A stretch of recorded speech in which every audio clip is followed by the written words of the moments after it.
Hello नमस्कार। आकलन हमारा कब गड़बड़ा गया, कब प्रतिकूल विपरीत हो गया, हमें नहीं समझ में आया। तो उसी संदर्भ में अब अगली कड़ी है कि लव मैरिज, अधिकांश लव मैरिज, 2/3 लव मैरिज क्यों क्या कहते हैं फेल हो जाती है। उसका कारण है, भारत की बात कर रहा हूँ मैं, केवल भारत की। 2/3 जैसा मेरे पास अब तक कहते हैं, जो मेरे को समझ में आया लोग आते हैं, उसका कारण है। यहाँ 2/3 के अंदर क्या कहना चाहिए, या तो क्या कहते हैं टूट जाती है, और या फिर चलती है, लेकिन वो कहते हैं मतभेद होते होते ठीक है अपना बस इस तरह जीवन कटता है। भाई वो जैसे फिर यूँ कहते हैं जिससे अच्छा था अरेंज ही कर ले, तो अरेंज में कौन सी 9 की 13 हो जाती है। और लव मैरिज के लिए तो क्या गड़बड़ होगी, लेकिन गड़बड़ ये होगी जो लव मैरिज करने वाले दो स्त्री पुरुष,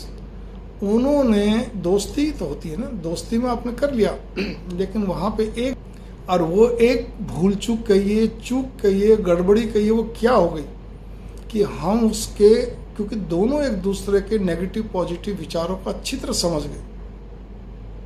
लेकिन वो कहते हैं ना दोस्ती का खुमार कहिए, प्यार का क्या कहते हैं खुमार कहिए, वो इतना होता है कि वहाँ पर उसके नेगेटिव, एक दूसरे के नेगेटिव पॉइंट्स को तो नज़रअंदाज कर दिया।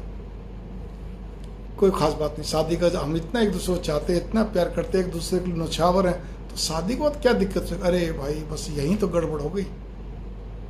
शादी के बाद ही असली रूप दिखाई देता है, इस बात पे गौर कर लीजिए। अब इस आधुनिक युग में अगर मैं आज से क्या कहते हैं 20 साल पुरानी बातें करूं, तो वहाँ ज़्यादातर कहते हैं पुरुषों का रूप दिखाई देता था, वो अपने असली रूप में आ जाते थे। असली रूप का मतलब उनको लगता है ये चीज़ तो प्राप्त होगी, ये कहावत वहाँ पर लागू होती है। लेकिन अब दोनों तरफ से, क्योंकि आधुनिक युग में स्त्रियां भी पूरी क्या कहते हैं वो हैं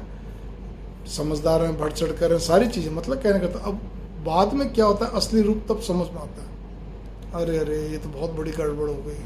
ठीक है ना। अब तो ये उस चीज़ को समझ ही नहीं रहे, जबकि मैं इनको तब तो समझा के राजी कर लिया करती थी, या मैं इसको समझा के राजी कर लिया करता था। बात दोनों तरफ की है, ठीक है। तब ऐसी बहुत सारी छोटी बड़ी बातें, फिर ही कहते तुम उस समय तो ये कहते थे, तुम उस समय ये करते थे या करती थी, जो भी कुछ कहिए, तब तो तुम इतनी बातें मन कर, अब तो तुम एकदम से हो गए मेरी मम्मी, मेरा परिवार, मेरा परिवार। ऐसी बहुत सारी बातें जो मैं बता रहा हूँ। या तुम इस चीज़ के लिए राजी नहीं, पहले तो राजी थे, तब तो तुमने हाँ कर ली, वो कर ली, या तुम पहले तो ऐसे नहीं, तब इतना क्या, क्यों चिड़चिड़े हो रहे हो, क्यों अनमने हो जाते हो, ठीक है। पहले भी तो मेरे से कितनी सलाह लिया करता, तो मेरी सलाह भी नहीं सुनते, वगैरह वगैरह वगैरह बहुत सारी बातें हैं। उसका कारण ये है कि हम उसके उस नेगेटिव पॉइंट को, जो उसके बाय बर्थ हम काउंट कर बैठते हैं, लेकिन उसके बावजूद ये नहीं समझते कि नेगेटिव जो उसके गुण हैं, जो बाय बर्थ होते हैं, वो मेरिट डीमेरिट, तो जो डीमेरिट से वो बाद में उभर के तो आएंगी ना, चाहे स्त्री हो, चाहे पति हो, चाहे पत्नी हो, तो उसको भी ध्यान रख के चलिए आप।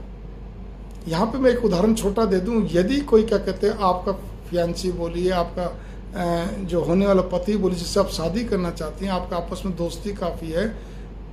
वहाँ पर अगर वो बहुत तेज तरार है, तो आप ये नोट कर लो, वो आपसे प्यार तो कर रहा है, सारी बात ठीक है, लेकिन शादी के बाद उसकी तेज तरारता वही रहेगी। वो जो अब तक आप उसको जिद करता, मना लिया करती, समझा, तब आप ना मनाने योग्य रहेंगी सही ढंग से, क्योंकि वो तो उसको मालूम, अब तो चीज़ मिल गई मेरे को मेरी क्या कहते हैं जो भी था मनोवांछित चीज़ मिल गई, वहाँ चीज़ शब्द यूज हो गया, ठीक है ना। तो फिर कुछ नहीं हो सकता। इसी प्रकार से आपको अच्छी तरह मालूम है कि आपका होने वाला पति, जिससे आपकी दोस्ती है, फियांसी, जो भी कुछ चल रहा है, और वो क्या कहते हैं, मतलब आपकी पसंदीदा, वो क्या कहते हैं आपका पति जो है वो मॉम्स बॉय है, माँ कहाँ चल पकड़े पकड़े, अगर माँ नहीं है तो कोई भी घर के अंदर है, और बहुत ही ढुलमुल रवैये वाला, नरम नीति वाला, तो आप क्या सोचती हो, शादी के बाद क्या कहते हैं बड़ा मजबूत हो जाएगा, क्या नहीं होगा। पहले वाला पति क्रोधी है, गुस्सा है, मतलब जो भी कुछ है, बहुत ज़्यादा खुदगर्ज है, बहुत ज़्यादा तेज तरार है, तो वो और उभर के आएगा। ये भी जो है, इसको जब केवल आपसे बस शादी करनी है, इसीलिए इसने सब दोस्ती रखी, बाद में तो कहेगा भाई देख भाई तेरे को तो मालूम था ना, मैं तो बोल भी नहीं सकता, खैर चलो शादी में तो आपने सोचा कोई बात नहीं, बाद में सुधार लूँगी, समझा लूँगी, होगी गड़बड़। इसी प्रकार से अगर पत्नी भी इस तरह की है, बहुत ढुलमुल रवैये, नरम नीति वाली, तो बाद में उसमें भी दिक्कत आती है पति को, ठीक है। तो ये आप, मैं तो एक एग्जाम्पल दे के आपको बताया, हालांकि विस्तृत तौर पे अलग अलग विषय पे वीडियोस अगर आप देखेंगे, पति से, पत्नी से, पति पत्नी के लिए, सुखद दाम्पत्य जीवन के लिए, ऐसे बहुत सारे बन गए हैं, लेकिन वो बड़े अच्छे विषय बने। ये दूसरी चीज़ है जहाँ पे आकलन हमारा क्यों गड़बड़ा गया, बस पॉइंट ये है क्यों विपरीत हो गया, क्यों प्रतिकूल हो गया, हम उसकी एक एक चीज समझते थे, वो मेरी एक एक चीज समझता था, फिर क्या गड़बड़ हो गई। ये सारी चीजें, इसलिए ध्यान रखिए, हमें बहुत अच्छे ढंग से आकलन करना चाहिए और उस पर गौर करना चाहिए कि फ्यूचर में क्या क्या हो सकता है।